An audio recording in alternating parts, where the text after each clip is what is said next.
नमस्कार जय जगन्नाथ शुभ सकाळ बंधु आज चलतु आमर संताली संप्रदायर पूजार समय किसी आपको देखा चाहूँगी चलतु ये देखिपे ए मोटामोटी किए किए रोषे किए किए रोषे कर सारी मैंने भाई पारे ये कौन रोषे होमर आम भाषा कहते यहाँ सड़े दाका ये देखी पारे भाई जड़े सड़े दाका को घाटुंट आपने बोधे कहते खिचड़ी भात ये देखिपे ये आमर जाहेर भंगार जो धर कुकुड़ा जो आम बड़ी दौ मुंडटा तो जी मैंने बाहर रुहति से केवल खाईपारती आठी देखिपे यहाँ हूँ भांडार एटा हूँ हंडिया समस्त घरे घर आसी था पिलाए नेखा तो गोटे जगार ढाड़ी समस्ते एटा को भोग भाविकी व्यवहार करती खाती पीती ये जड़े भाई पीछे भाई ये बोधे यहाँ चाखणा सहित नहीं आसती पीवाई ये जड़े से दौची से पिला को दौची से भोग बोलिकी से भाविकी पीछे भोग भाविकी से कुछ मना कहीं करेनि से मुँह दौची तुम्हें नियो जदि पीवा इच्छा अच्छी तो नियो मुँह दौची से भाविकी पिला को बाढ़ी दौची देखिपे आमर जाहेर बंगार यही किसी दृश्य आम भाषा आम कहू मणे तो ये देखिपे किए किए ओह्ल किए किए कर खिचड़ी भात चली छोट पिला माने भी आसती आते पिला छोट पिला मैंने से जाइए माने स्कूल को जाइए से कम आसती छुआ मैंने देखिपे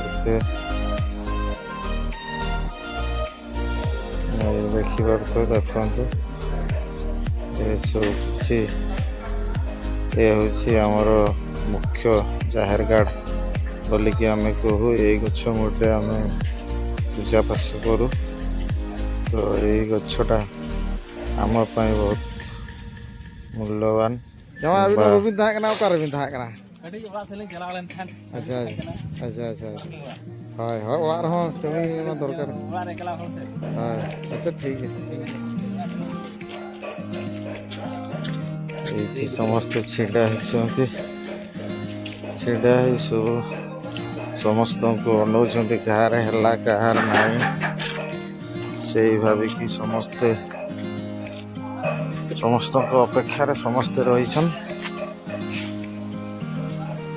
देखिए आमर संताल संप्रदायर ये भाया किसी पूजा पाशा आम कर जोटा कि मारांगपुर जाहेर आय ये गछ को ही आम मानि था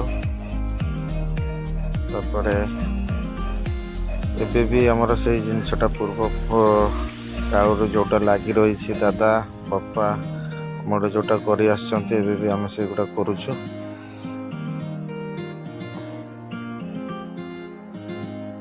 यही गछटा ये देखिपे ये हूँ देहुरी ये देहुरी जे गछ पाखे बसी ये जड़े खिया किसी पीऊँ ये भाई बोधे काठ नहीं कि जाऊँ माने किसी सीजन बोधे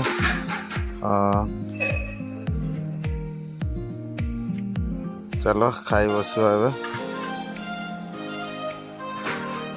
आपण मैंने ये खिचड़ी भात खाई कि ना से तो मुझे कहीपरूनी किंतु देसी कुकुड़ार भात गोटे जगार खिचड़ी करके खाइबाटा टिके टेस्ट निहाती लगे तो बिरयानी भाया तो लगे कहीं से गुड़ा एत सरंजाम लगे हल्दी लंका मांस चाउल देखिए खिचड़ी करा हुए आप मैंने देखिपे समस्ते खावाई बस एठी सब जी आप देखिपे भाग भाग हो खोलार आसी सब खिचड़ी भात एगुड़ा जी सब आम गाँव आदिवासी लोक सब जी घर प्रति ସମସ୍ତେ ଏଇ ଆମ ଗଛ ମୂଳକୁ ବା ଯେଉଁଠି ଆମେ ପୂଜା କରୁ ସବୁ ସେଇଠି ଆମେ ଜମା କରିଥାଉ। ଏଠି ଆମେ ହିସାବ କରିଥାଉ କିଏ ଆସିଛି ବା କିଏ ଆସିନି, ଆଉ କିଏ ଦେଲେ କିଏ ବା ଦେଇନାହାନ୍ତି। ସମସ୍ତେ ଦେଇସାରିଲା ପରେ ଏଠୁ ପୁଣି ଆମର ସେ ଯେଉଁ ଗାଁ 5 ଲୋକ ବୋଲିକି ଗାଁ 5 ଲୋକ ବୋଲିକି ଯେଉଁ ଅଛନ୍ତି ସେମାନଙ୍କୁ ପୁଣି ଏଇ ଭିତରୁ ଭାଗ ବଣ୍ଟା କରାହୁଏ। ତ ଯାହା ବଳିଯାଏ ତ ସେଥିରୁ ଯେଉଁମାନେ ଧର ପଡ଼ିଶା ଗାଁ ପଡ଼ିଶା ଯେଉଁଟା ଆମେ କହେ ପୁଡ଼ିଶୀ, ଆମ ଭାଷାରେ ପୁଡ଼ିଶୀ, ଗାଁ ପଡ଼ିଶାର ଯେଉଁ ଭାଇମାନେ ଆସନ୍ତି ଦେଖିବା ପାଇଁ ତ ଏଇଥିରୁ ସେମାନଙ୍କୁ ଦିଆ ହୁଏ ଖାଇବା ପାଇଁ। ତ ଅପେକ୍ଷାରେ ଅଛୁ ଯଦି ଆଉ କିଏ ଆସିଯାଇପାରନ୍ତି, ସେଥିପାଇଁ କିଛି ଏତେ ଶୀଘ୍ର ଏ ଜିନିଷଟାକୁ ବନ୍ଦ କରା ହୁଏନି। କିଛି ସମୟ ଅପେକ୍ଷା କରିଥାଉ ବା କିଛି ଲୋକ ଆମ ଖାଇ ନଥିବେ ଯଦି ସେମାନଙ୍କୁ ଆମେ ଅପେକ୍ଷା କରିଥାଉ। ଦେଖିଲେ ଯେ କେହି ଆସିଲେନି, ଟାଇମ୍ ବୋଧେ ଅଧିକ ହେଇଥିବ, ସେଥିପାଇଁ ସେଗୁଡ଼ାକୁ ପୁରେଇ ଦେଉଛନ୍ତି ଯେଉଁ ଦେହେରି, ସେ ଦେହେରି ହିଁ ସେ ଯେତିକି ବଢ଼ିଥାଏ ସେ ହିଁ ସେଗୁଡ଼ା ନେଇଯାଏ। ଦେଖିପାରୁଥିବେ। ଏ ବାବୁଲୁ ଭାଇଙ୍କୁ ପଚାରୁଥିଲି କେତେ ଗଲା କେତେ ରହିଲା ବୋଲିକି ସେ ଉତ୍ତର ଦେଲେ ଯେ ସବୁ ବାଣ୍ଟି ସରିକି ଯେତିକି ରହିଲା ଏଗୁଡ଼ା ସବୁ ଆମର ନାଇକେ ବାବା ଯେଉଁଟା ଆମେ କହିଥାଉ, ଆପଣମାନେ ଯେଉଁଟା କୁହନ୍ତି ଦେହୁରୀ, ତାଙ୍କ ପାଖକୁ ଏଗୁଡ଼ା ସବୁ ଯିବ। ଦେଖନ୍ତୁ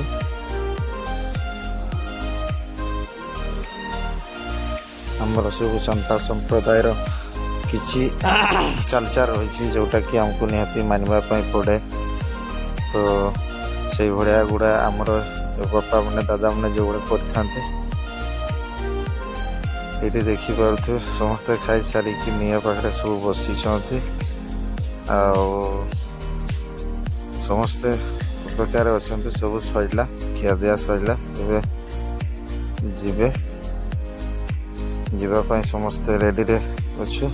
ଏଇଠି ସବୁ ବାଣ୍ଟା ଫାଣ୍ଟା ହେଇସାରିଲା ପରେ ପୁଣି ଆଉ ଥରେ ସେ ଗଛ ମୂଳକୁ ଆସିକି ଆମେ କିଛି କଲଚର୍ କଥାବାର୍ତ୍ତା ହେଇଥାଉ, ଯେଉଁଟାକି ଏ ବର୍ଷର ପୂଜା କେତେ ଜଣ ଆସିଥିଲେ, କେତେ ଲୋକ ପୂଜାରେ ପହଞ୍ଚିଛନ୍ତି, ସମସ୍ତେ ଆସିଛନ୍ତି କି ନାହିଁ, ଆଉ ସମସ୍ତେ ବସିକି ଏଇଠି ଗୋଟେ ଜାଗାରେ ବସିକି ଆମେ ଆଲୋଚନା କରୁ ଏ ବର୍ଷର ପୂଜାର କେମିତି ଅଛ, କେମିତି ଭଲ ମନ୍ଦ ସମସ୍ତେ ଅଧେ ସମସ୍ତେ କୁହନ୍ତି ବା ଗୋଟେ ଜାଗାରେ ବସିକି ଆଲୋଚନା ଆମେ କରିଥାଉ। ଏଇ ଗଛ ମୂଳରେ, ଏଇ ଗଛ ମୂଳ ହେଉଛି ଆମର ବଙ୍ଗାବୁରୁ, ସମସ୍ତେ ମାନିଛନ୍ତି, ମାନି ଆସିଥାଉ।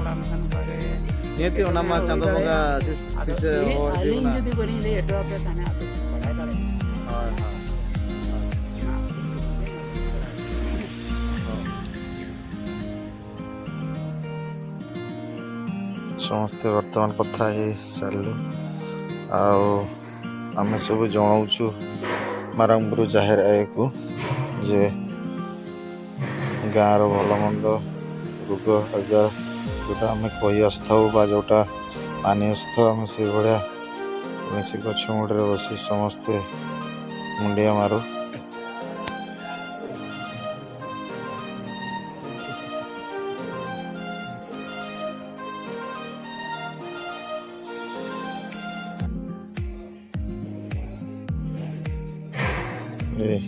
ଦେଖିପାରୁଥିବେ ଏବେ ଦେହୁରୀଙ୍କ କାମ ବର୍ତ୍ତମାନ ଯେଉଁ ଗଛ ମୂଳରେ ସୂତି ବନ୍ଧା ହେଇଥାଏ ସେଟାକୁ ଖୋଲିକି ତିନି ବେଢ଼ା ବୁଲିବେ। ଯେଉଁ 5 ଭାଇ ମାନେ ଗାଁର 5 ଲୋକ ଏଇଠି ବୁଲିଲା ପରେ ପୁଣି ଯିବେ ଦେହୁରୀଙ୍କ ଘରକୁ। ଆମେ ସମସ୍ତେ ଯିବୁ। ଆମେ ସେଠାକୁ ଗଲା ପରେ ଦେଖିବେ ସେଠିକାର କିଛି ଘରର କିଛି ଦୃଶ୍ୟ।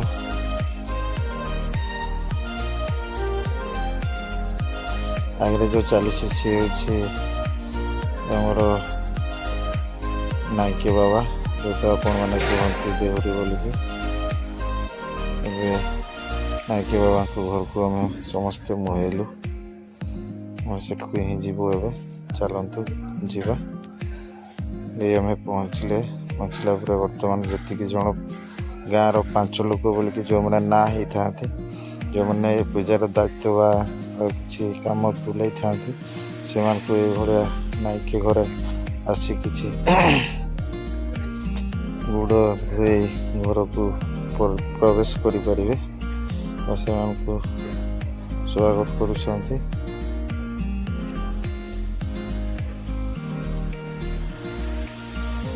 ଏ ଆମ ଗାଁର ଜଣେ ଲାଷ୍ଟ ଗୁଡ଼ ଧୋଇ ଏବେ ହେଉଛି ଆମର ଗାଁର ମୁଖିଆ, ସେ ବି ଜଣେ। ତେଣୁ ଆପଣମାନଙ୍କୁ ଆମ ସାନ୍ତାଳ କାଲଚାର ପୂଜାପାଠ କେମିତି ଲାଗିଲା ଆପଣମାନେ ନିହାତି କମେଣ୍ଟ କରି ଜଣାଇବେ। ଆପଣମାନେ ତ ଦେଖିଲେ କେମିତି ଆପଣମାନଙ୍କୁ ଲାଗିଲା ଆମର ମାନଙ୍କର ପୂଜା, ଆମର ସାନ୍ତାଳୀ ସମାଜର ଯେଉଁ ଆଦିବାସୀ ପୂଜା ଏଇଭଳିଆ ହେଇଥାଏ। ଆମର ଗଛ ମୂଳରେ, ଶାଳ ଗଛ ମୂଳରେ ହିଁ ଆମେ ପୂଜା କରିଥାଉ। ଆଉ ଯଦି ଆପଣମାନଙ୍କୁ ଭଲ ଲାଗିଥିବ ଭିଡ଼ିଓଟିକୁ ଲାଇକ୍, ସେୟାର, ସବସ୍କ୍ରାଇବ୍ ନିହାତି କରିବେ। ରହୁଛି, ବାଏ। ପୁଣି ଦେଖା ହେବ ନେକ୍ସଟ ଭିଡ଼ିଓରେ।